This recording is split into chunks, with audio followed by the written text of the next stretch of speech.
చాలా సంతోషం.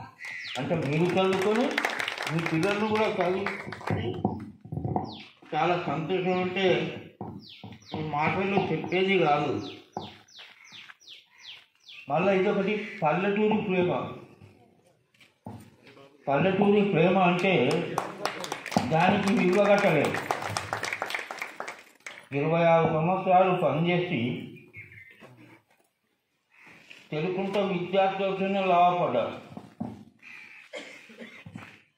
తెలుగుంట విద్యార్థుల వల్లనే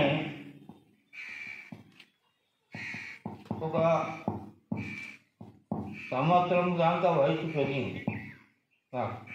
మీ అంత ప్రేమ ఆదరాభిమానాలు చూపించినందుకు